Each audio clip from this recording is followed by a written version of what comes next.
All right, everyone. Welcome back to Math 221. As I said at the end of last lecture, we're going to sort of shift our perspective a little bit um, for what we're talking about today. Um, this first part of the lecture is going to be a little bit theory heavy, and then hopefully the second part will have a little bit less of that. Okay. What we're going to be thinking about is area. Okay, we said right at the beginning, differential calculus is concerned with tangent lines, and integral calculus is concerned with area. And rather than thinking about areas first, right? Let's think about uh, total, right? So say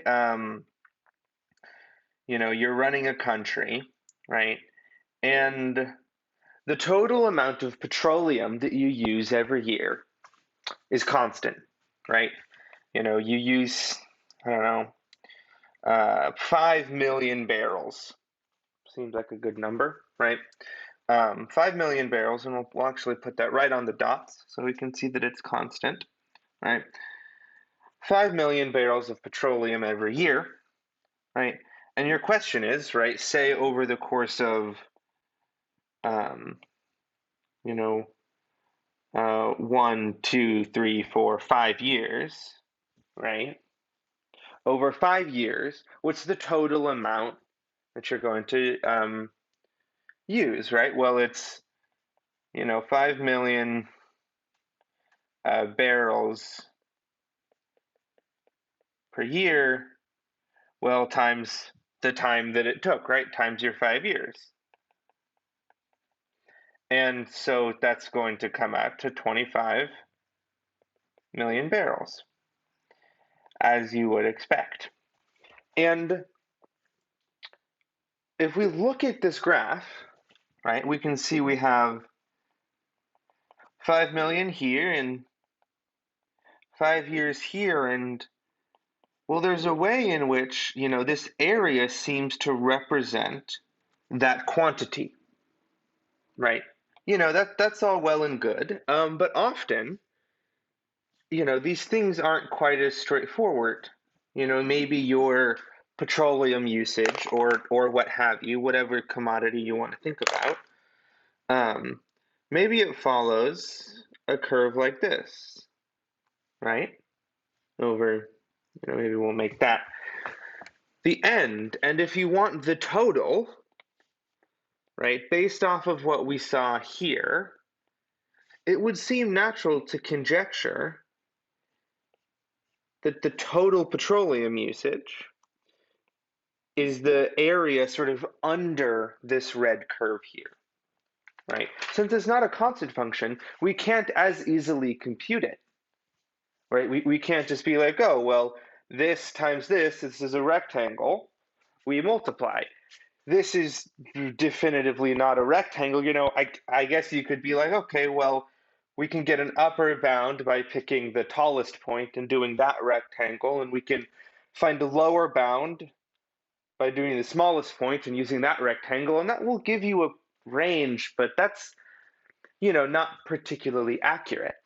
And, that sort of begins to ask the question of what does this area actually represent, right? And can we compute it, right? Can we find some way that gives us more specificity between like, oh, it's somewhere between this big area and this smaller area. Somewhere in there, that's your answer, right? Can't we do better than that, right? Given some arbitrary graph, right? We'll grab one of these famous squiggles that calculus professors love to use, right? Can we pick 2 points? Maybe call them, so I'll do it like this, A and B, like this, and then calculate the area under the curve between A and B. Is there a reasonable way to do that?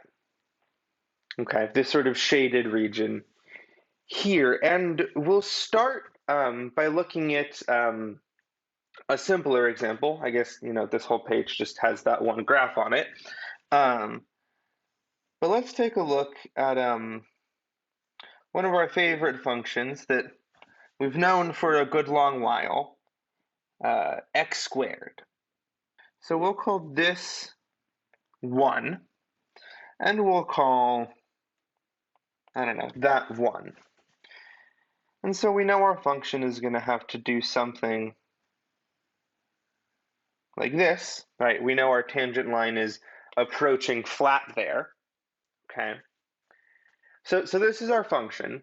How can we estimate this region, right? Before we can go out and say, okay, well, let's just calculate it.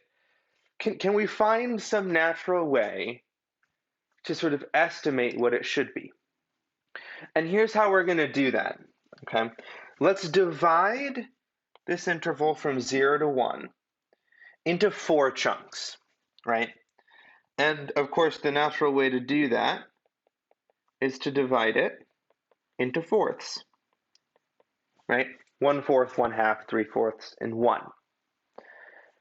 And then,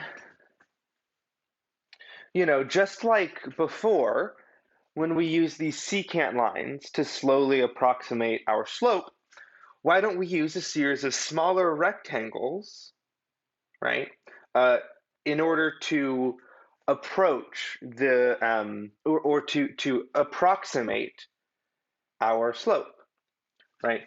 What if we took the midpoint of each of these rectangles, or of each of these intervals, rather, so there,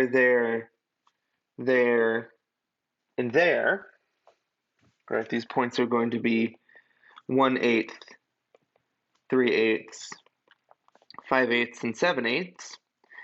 And then let's actually form a little rectangle like this, right?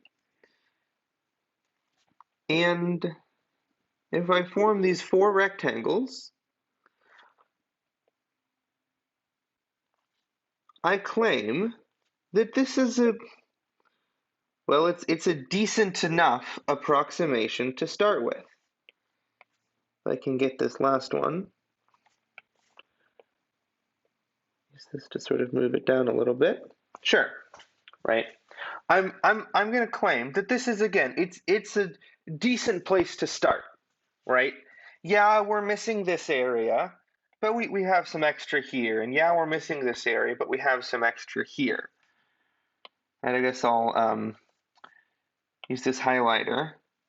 Finding this area plus this area plus this area plus that little area. It's not going to give us perfect, but it is going to get us an idea, right? So we'll need some pieces of information, right? We'll need the area of this guy, the area of that guy, the area of that guy, and the area of that guy. And that's going to tell us that my area under the curve is approximately what? Well, it's the base times the height of each of these rectangles, right? So it's going to be 1/4 times f of, we'll start with, say, 1/8 plus 1/4 times f of 3/8 plus 1/4 times f of 5/8 plus 1/4 times f of 7/8, right? And we know what f of these points are, right? Because this is y as a function of x is x squared. So, right, we know our area is 1/4 times 1/8 squared plus 1/4 times 3/8 squared plus 1/4 times 5/8 squared plus, again, 1/4 times 7/8 squared. And we can do some factoring here. I guess, it should be this approximate here, because the area is approximately this, but then this is exactly equal to that. So we can just switch back to these straight ones. So we're going to have 1/4 times, well, 1/8 squared is going to be 1 over 64. 3/8 squared is going to be 9 over 64. Looks like 25 over 64 and 49 over 64. Carry this through. Looks like we're going to see 21 over 64, which this is about 0.3281. I guess there's only 2 more decimals, so we'll write the full thing. 0.328. Okay. So again, this is an approximate, right? Because we're, again, missing this, but we have some extra here, and we're missing this, but we have some extra here, and so on and so forth, right? But of course, there's nothing special about 4, right? We could take this graph, just move it to the next page. We could take this, right, and paste in a second copy. And then what if we divided each of these intervals in half, right? And this is going to get a little messy, would be my guess, but hopefully we'll be able to see. I'm going to take my best guess at the midpoint on these. Let's put that about there. On this interval, it's going to cross the midpoint about there. This next interval looks like it crosses the midpoint about there, there, and so on, right? And then if you look at these, suppose this is going to be a little bit more difficult to see, but if we look at now this region, right, this region that I'm going to color in red, this is a better approximation, right? Simply by adding more intervals. And we could keep going. I'm not going to draw anymore because, this one already doesn't make a ton of sense. Maybe if I go to the partial eraser, make it a little bit bigger. Right, looking at something like this, hopefully you can see that's going to be a better approximation. So that went up to, 8 rectangles? Well, we could go up to 16 or 32 or 64. We could keep doubling and doubling and doubling, right? And we could, with the help of a calculator, once you're doing, more than maybe 8, right? This would be annoying to calculate, but it's, totally reasonable. You just need to be careful with your fractions. If you look at, say, the number of rectangles, and then the approximation definitely has 2 p's in it,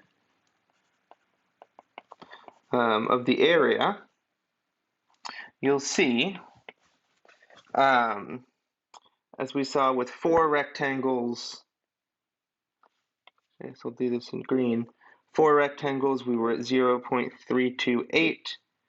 If you calculate it with 8 rectangles, you're at 0.332. If you double it again to 16, you get 0.333. At 32, you get 3332. And as you approach, right, it would seem like the value we're approaching is a third, right? As you add more and more rectangles, you're approaching a third, okay? And, this sort of would suggest to us that we should define this area to be a third, because as we add more and more and get a better approximation, we're getting closer and closer to a third, right? And we picked midpoint here, right? There's nothing special about midpoint. Right, let's take a look at another example. Let's say we're looking at the function f of x equals 16 minus x squared, right? And we'll put 16 here, and we'll mark out the bottom, say 1, 2, 3, 4, right? We know this parabola is going to be shaped like this, right? It's going to continue through. I guess I'll draw that a little bit cleaner. Maybe it'll be cleaner, maybe it won't. That was definitely worse. Sure. Let's call that there, and we'll grab it and we'll sneak it over just a little bit so it passes through 4. Right. Then of course we'll need to rewrite our label 4 right there. And so what if we're interested in this area here, right, between 1 and 3, right? And say we wanted to find that, right? Well, in the previous example, we picked the midpoint, right? We say grab the midpoint on any region, right? Divide it up into sections, and then pick the region or the midpoint, right? But of course, we don't need to pick the midpoint, right? Let's divide this into sections again. We'll erase that if we're going from 1 to 3. Let's divide it into fourths again. So we're going to have 1, 3 halves, 2, 5 halves, and 3, right? We need 5 points to make 4 sections. And then rather than picking the midpoint, why don't we just pick the left endpoint, right? That's even easier for us to figure out. We don't need to, go in the middle to look at fourths. We can just, well, pick 1, right? And have wherever the graph is at the left endpoint, have that be where our function is. And then we'll need to go halfway here. It looks like our function hits there at 3 halves. So I guess I need to extend that, right? And then coming off of this left endpoint to where the graph hits 2, we have that rectangle. And then coming out of that, right, where the graph hits 2, we put a rectangle out to there. Then drop it down. Right, one more where the graph hits at 5 halves, we go directly over because we're using the left endpoint of these rectangles. Okay? And now if you look, this is going to definitely overestimate, right? There's nowhere that we're missing, right? This function is decreasing as we go this way, so it's always going to be dropping. But we can still do our calculation, right?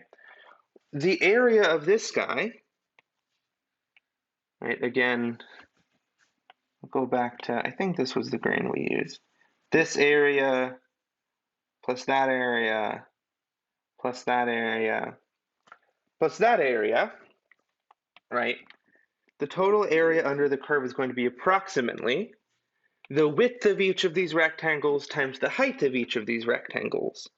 So since they're evenly spaced, right, it's going to be 1/2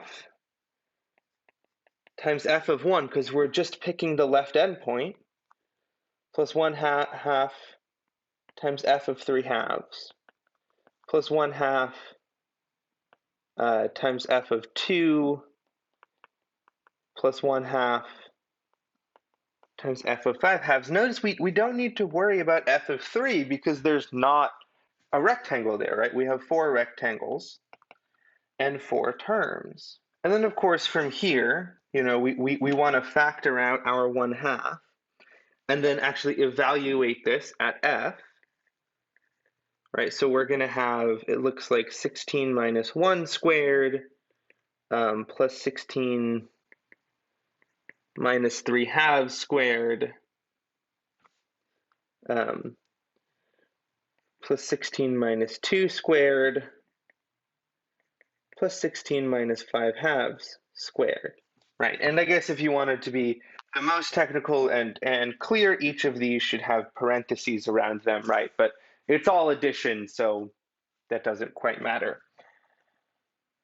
But if you work this all the way through, you're going to get a handful of fractions. But as you go, you're going to get, it's 101 over 4, which is 25.25, right?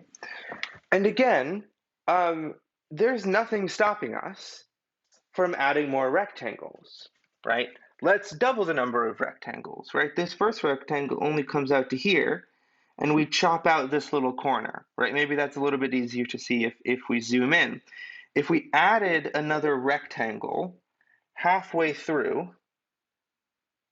right, then it would break up like this. And then this area here would go away. Same with here, same with there. And we would slowly but surely sort of approach the value, right, as we add more and more and more rectangles. And as you do this, the book has a full table, but in the same way as this approached 1/3, this is going to approach 23 1/3. And so we can see that with 4 rectangles, we're actually fairly well over the value, right? We've overestimated by a significant chunk, and maybe I guess that's because this parabola would get steeper a little bit quicker, but we're over a little bit, and we're going to approach from above, I guess, right? And there's also nothing stopping us from choosing the right endpoint on all of these rather than the left, or randomly selecting one from the middle, right? It's all going to work out. So now we turn our attention to the general case, right? With these 2 examples, we can sort of take these ideas and see if we can generalize, right? So we'll need some function, right? Why don't we actually go back and grab this guy who took up a whole page just for the one function. We'll paste him in. And so say we want to calculate this, right? The area between A and B. Here's how we can think about the general case, right? First, we need to divide our interval into, say, n subintervals of equal length, right? Whatever n is, each of these boxes, or each of these intervals is going to be the same, right? So for n subintervals,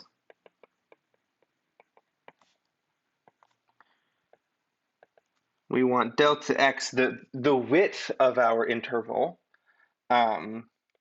equal to b minus a over n, right? The difference between them, sort of the length of this whole interval, divided by n, right? That's how big each of these is going to be. And then, obviously, each of these has a natural point where it's going to land on this graph.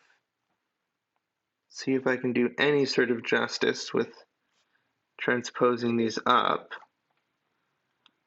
right? Then what we want to do is in each of these intervals, right, they're called the first, second, third, fourth, etc. We want to, say, in the first one, pick an x1. In the second one, pick some x2, x3 in the third one, x4 in the fourth one, right? This is just like what we were doing before, whereas before we said, hey, let's always pick the left one, or always pick the middle one. Or we could, if we wanted to be crazy, always pick the highest one, right? Whatever the biggest value is, pick that. Whatever the smallest value is, pick that, okay? And then our area, given this information, right, it's going to be approximately what? Well, I guess this should be like the area like this, right? It's approximately what? Well, it's the height at the first one, right, times my delta x, right? This is going to correspond to my first rectangle, plus my height at my second point times delta x. That's my second rectangle, plus the height at my nth one times delta x, right? This object here, this is called a Riemann sum, after the famous German mathematician Bernard Riemann. He was alive in the mid 1800s. And as we sort of saw earlier, as n gets large, this seems to approach a number, okay? And this is what inspires our definition, right? So say we have some continuous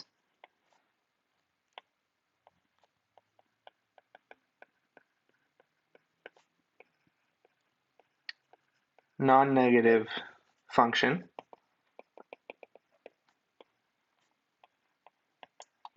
Okay.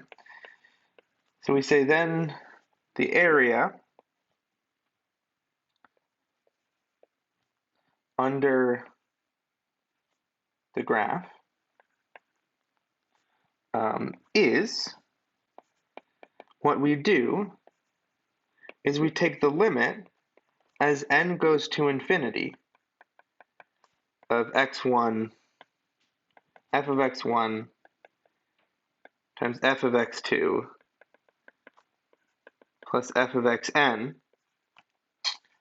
delta x, right? Where, again, just as we said right back here, I'm not going to write it again, but these x1, x2, xn, those are points in each of these subintervals, and delta x is b minus a over n, right? This sort of, gives you this concrete idea to, let's keep adding more rectangles and our approximation gets better. Well, that's precisely what we defined the limit to do, right? But now, of course, what about this thing of non-negative? There are functions that we deal with that are negative, right? There's the total revenue of a company over time. That's sometimes negative, right? The total amount of energy consumed by a home over the course of 24 hours. Right? If you've got solar panels and you're not there during the day, well, sometimes that's a net negative. And we seek to sort of tweak our definition a bit in order to understand what happens with non-negative ones, right? And this is where we write a little bit beefier of a definition, okay? And so once again, let f be a function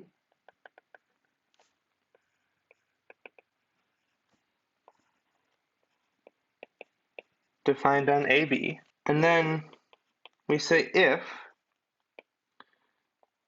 the limit as n goes to infinity of f of x1 delta x plus f of x2 delta x plus and so on f of xn delta x. If this limit, say it exists, and this is what's important, is the same for all choices of x1, x2, all the way to xn, in the n subintervals of AB with width delta x equals b minus a over n. This is one of the other reasons I didn't want to, sort of rewrite all of this information there. Was, we're going to write it right here. So if this is the case, then the limit is called the definite integral of f from a to b, spell that right, a to b, and is denoted, and this symbol is going to look a little bit familiar, a to b f of x dx, okay? A is called our lower limit of integration, and this is my upper limit, again, of integration. And, I want you to notice sort of a couple of things, right? One, if my function is non-negative, then I get this same thing I did here, right? Therefore, my integral is going to give some sort of analog of the area under a curve, okay? Second, I want to sort of note, this is a familiar symbol, right? That's the same sign that we used for the indefinite integral and the antiderivative. And it'll turn out, when we look at the fundamental theorem of calculus, it's also important, to sort of say this now. There is definitely a connection, right, between the antiderivative and the definite integral. Again, that's for the next part of this lecture. But it's important to remember, this is a number, right? The antiderivative is going to be a family of functions, right? F of g, or g of x plus c, or whatever. This is a number. This is some finite quantity. Okay, so they do represent different things. I also want to point out that this definition is a little bit wordy, heavy, right? It exists and is the same for all choices. Blah, that is complex and annoying, right? It's not necessarily obvious what functions this applies to. Well, there's this very nice theorem, right? Say, let f be continuous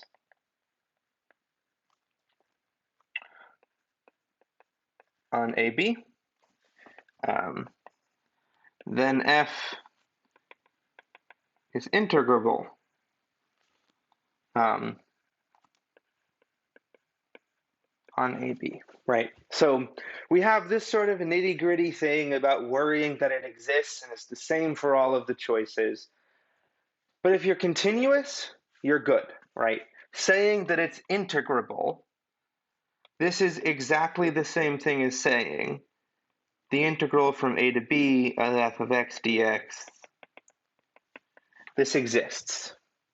And of course, since the definition is directly inspired, right, as I sort of said, if our function is always positive, well, then if this is a and this is b, this area right here is the integral from a to b, right, say where this function is y equals f of x, right? This function, or this process of finding my definite integral, it gives you the area under the curve. But notice that our definition here notice that it doesn't have this non-negative part, right? We dealt with continuity. We said, okay, maybe it's defined for some non-continuous things, maybe not. Depending on time, we'll get to that later in our course. But if it's continuous, then we're integrable and we're good. What about the non-negative part? Right? What happens when we have some function like this? Right? What if we have this guy? And then we, throw some Riemann sums at it, right? Pick some approximation. Maybe we'll do right endpoint.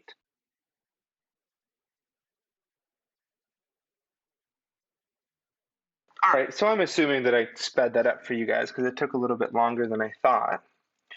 But what happens with this, right? If we take all of our Riemann sums, we get, all of these guys, which I guess I'll do in blue, right? Those are going to give me some quantity. This we know how to make sense of. But what exactly is going to go on here? I'm going to make that a different color. Let's make this guy red. What exactly is going to go on there, right? Because my representative points, when I plug them into my function, they're going to turn out negative, which means we're going to have some area here that's considered, quote, positive, right? And this is going to be negative. And, notice for the same reason as before, as we take more and more and more rectangles, what we're going to do is we're going to still approximate the area, right? If we grab this guy, copy it, and maybe paste it again, there, and go through and, erase these green marks that I spent entirely too long adding, right? When we go through, we're going to get sort of three, quote, regions, right? We're going to say get R1, R2, and R3. And in a sense, right, R1 is positive area, R2 is negative area, and R3 is, once again, positive area. And if you take this Riemann sum, right, or if you take these Riemann sums as n goes to infinity, right, evaluate this definite integral, which we'll develop tools for soon, what you're going to end up with is the area above the curve minus the area below the curve, right? Because again, these are sort of signed areas, right? So it's going to be whatever R1 is plus whatever R3 is minus whatever R2 is. And I know that was a lot of theory. We're gonna in this next part bring this down to the level of how do we actually compute this, and look at the very handy fundamental theorem of calculus, which is what actually is going to allow us to compute these without having to, worry about taking these tedious limits.